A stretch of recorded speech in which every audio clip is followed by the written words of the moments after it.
hutosifika, hutopendwa, yani sharafu yako, utajo wako, maarufu wako hautokuwa mkubwa. Ama njozi ya adhana, nukta ya 11, tunasema mtu anapolala kisha akaota kuwa anatoa adhana karibu na nyumba ya jirani yake, anatoa adhana karibu na nyumba ya jirani yake, basi njozi hiyo inakujulisha kwamba utamfanyia uhuni jirani yako kwa familia yake. Ama nukta ya 12, nukta ya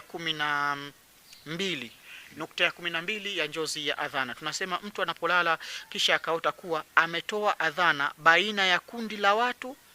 kisha baada ya adhana hiyo hakuna aliyeitikia wito huo katika adhana yake. Yani upo katika mjumuiko wa watu mmekaa, kisha wewe ukajikuta unatoa adhana, kwa maana kwamba baada ya adhana muende mkaswali, lakini baada ya kutoa ile adhana hakuna yeyote aliyeshughulika na ile adhana yako wala kujiandaa na kwenda kuswali, basi njozi hiyo inakujulisha haya yafuatayo, kwamba baina ya watu hao kuna udhulumati unaoendelea katika kile kusanyiko.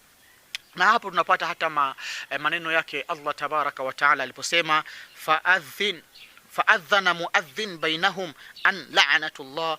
ala dhalimina, kwamba akaadhini mwenye kuadhini kwamba laana ya Mwenyezi Mungu iwe juu ya walio wadhulumati wa madhalim.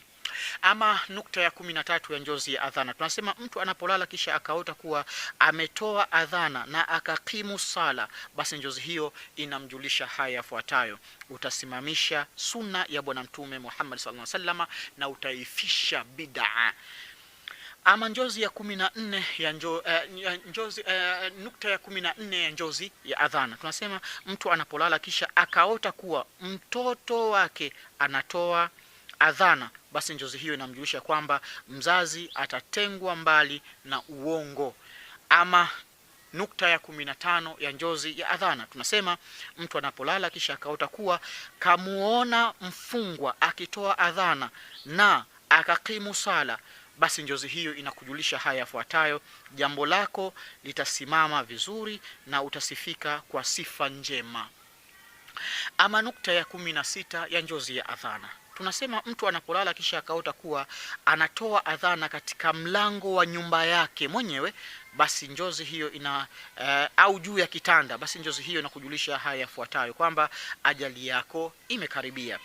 Nukta ya 17 ya njozi ya adhana, tunasema mtu anapolala kisha akaota kuwa anatoa adhana lakini katika hali ya mzaha,